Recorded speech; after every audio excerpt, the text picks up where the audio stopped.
एक यहूदी का गुजर मुसलमानों की एक बस्ती से हुआ। इसके दिल में एक तरकीब आई कि क्यों ना मैं उन्हें उनके दीन के ताल्लुक से उनके दिलों में शुकूक व शबहात पैदा करूं और उन्हें उनकी उलमाह से बदजन कर दूं। बस्ती में दाखिल होने से पहले ही एक चरवाही से मुलाकात हुई।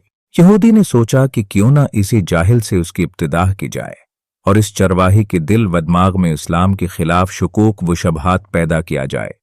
यहूदी ने इस चरवाही से मुलाकात की और कहा कि मैं एक मुसलमान मुसाफिर हूं।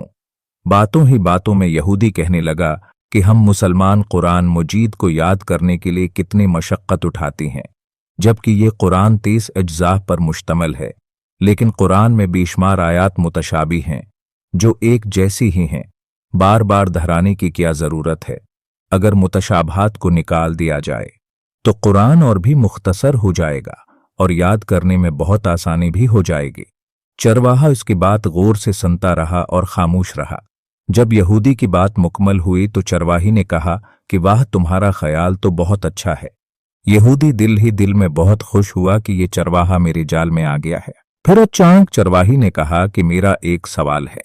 यहूदी ने कहा, पूछे तो सही है। तुम चाहते हो कि कुरान में जो मुतशाबहात या तकरार है उसको निकाल देना चाहिए? हाँ बालकल, मेरा यही ख्याल है कि जो आयत एक मर्तबा से ज्यादा हो इसको कुरान से खारिज कर दिया जाए तो कुरान मुख्तसर हो जाएगा और याद करने में आसानी भी हो गए।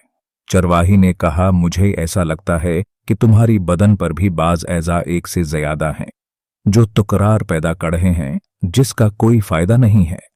क्यों न तुम्हारी 2 हाथों में से एक हाथ को काट दिया जाए, 2 पैरों में से एक पैर ही रखा जाए, इसलिए कि ये तकरार है। 2 आंखों की क्या जरूरत है? काम तो एक आंख से भी पूरा हो सकता है। क्यों न तुम्हारी एक आंख भी निकाल दी जाए? 2 कान और 2 गुर्दों की क्या जरूरत है? उसमें भी तकरार है। अगर उन तमाम तकरार वाली एज़ाह को निकाल दिया जाए तो तुम्हारा बदन भी हलक हो जाएगा और गज़ा की मिकदार भी कम हो जाएगी और तुम्हें ज्यादा जदवजहद करने की भी जरूरत नहीं रहेगी। क्या ख्याल है? यहूदी अपना सियाह मिना लेकर फौरा उठ खड़ा हुआ और अपनी राह ले।